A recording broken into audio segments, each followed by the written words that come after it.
व्रतों में सर्वाधिक महत्वपूर्ण एकादशी का व्रत होता है। एकादशी का नियमित व्रत रखने से मन में चंचलता समाप्त होती है और धन आरोग्य की प्राप्ति भी होती है। वहीं ज्योतिष के अनुसार उत्पन्ना एकादशी का व्रत आरोग्य, संतान प्राप्ति तथा मोक्ष के लिए शुभ माना जाता है। यह मार्गशीर्ष कृष्ण पक्ष की एकादशी तिथि को रखा जाता है। इस साल उत्पन्ना एकादशी का व्रत 15 नवंबर को रखा जाएगा।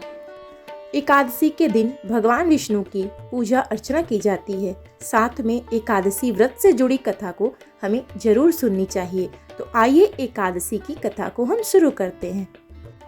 धर्मराज युधिष्ठिर कहने लगे कि हे भगवान, मैंने कार्तिक शुक्ल एकादशी अर्थात प्रबोधिनी एकादशी का सविस्तार वर्णन सुना है। अब आप कृपा करके मुझे मार्गदर्शन माह के कृष्ण पक्ष की एकादशी के विषय में भी बताइए। इस एकादशी का नाम क्या है तथा इस व्रत का क्या विधान है? इसकी विधि क्या है? इसका व्रत करने से किस प्राप्त के फलों की प्राप्ति होती है? कृपया करके यह मुझे समझाइए।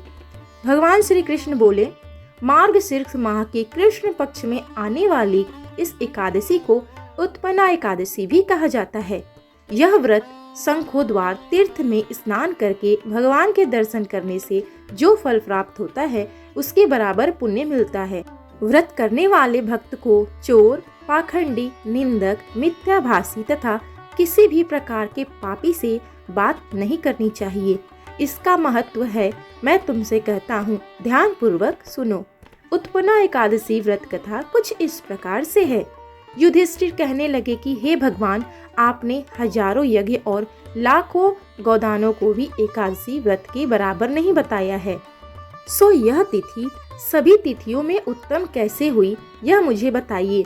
भगवान कहने लगे, हे युधिष्ठिर, सतयुग में मुर नाम का दैत्य उत्पन्न हुआ। वह बड़ा बलवान और भयानक था। उस प्रचंड दैत्य ने इंद्र, आदित्य, वसु, वायु, अग्नि आदि सभी देवताओं को पराजित करके भगा दिया। तब इंद्र सहित सभी देवताओं ने भयभीत होकर भगवान शिव से सारा वृतांत कहा और बोले, हे कैलाशपति, मुर दैत्य से भयभीत होकर सब देवता मृत्यु लोक में फिर रहे हैं। तब भगवान शिव ने कहा, हे देवताओं, तीनों लोकों के स्वामी भक्तों के दुखों का नाश करने वाले भगवान विष्णु के शरण में जाओ। वे ही तुम्हारे दुखों को दूर कर सकते हैं। शिवजी के ऐसे वचन सुनकर सभी देवता क्षीर सागर में पहुँचे। वहाँ भगवान को शयन करते देख हाथ जोड़कर उनकी स्तुति करने लगे कि हे देवताओं द्वारा स्तुति करने योग्य प्रभु, आपको बारंबार नमस्कार है। देवताओं की रक्षा करने वाले मधुसूदन, आपको नमस्कार है। आप हमारी रक्षा करें। दैत्यों से भयभीत होकर हम सब आपकी शरण में आए हैं। आप इस संसार के कर्ता धर्ता, माता पिता, उत्पत्ति और पालन करता और संहार करने वाले हैं। सबको शांति प्रदान करने वाले हैं। आकाश और पाताल भी आप ही से है। आपके पितामह ब्रह्मा, सूर्य, चंद्र, अग्नि, सामग्री, होम, आहुति, तंत्र मंत्र, जप, यजमान, यज्ञ, कर्म करता, भक्तों भी आप ही से हैं। आप सर्वव्यापी हैं। आपके सिवा तीनों लोकों में चर तथा अचर कुछ भी नहीं है। हे भगवान, दैत्यों ने हमको जीतकर स्वर्ग से भ्रष्ट कर दिया है और हम सब देवता इधर उधर भागे भागे फिर रहे हैं। आप उन दैत्यों से हम सबकी रक्षा करें। इंद्र के ऐसे वचन सुनकर भगवान विष्णु कहने लगे कि हे इंद्र, ऐसा मायावी दैत्य कौन है जिसने सब देवताओं को जीत लिया है? उसका नाम क्या है? उसमें कितनी बल है और किसके आश्रय में है तथा उसका स्थान कहाँ है? यह सब मुझे बताओ।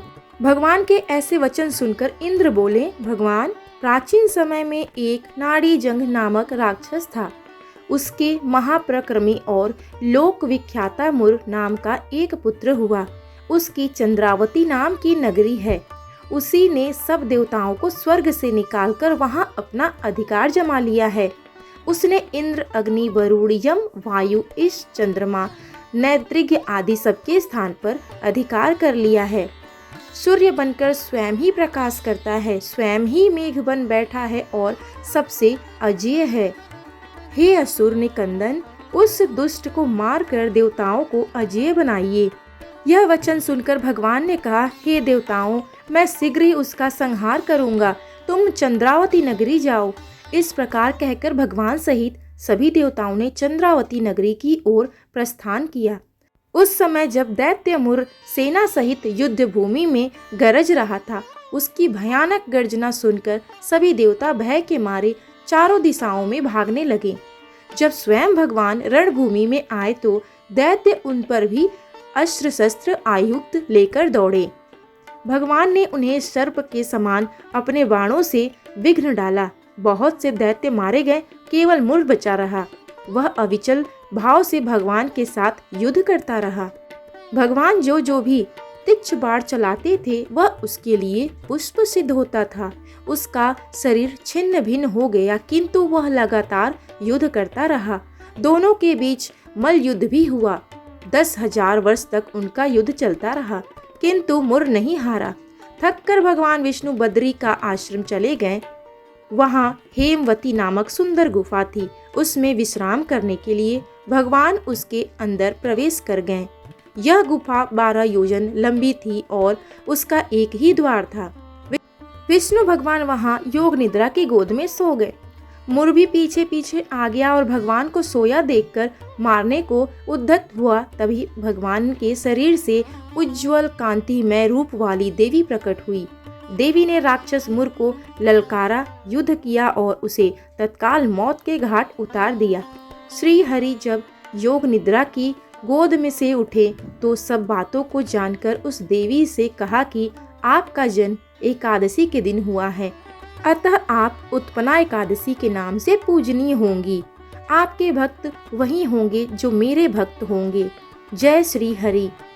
इस प्रकार उत्पन्ना एकादशी की व्रत कथा का समापन होता है। जय श्रीमन नारायण।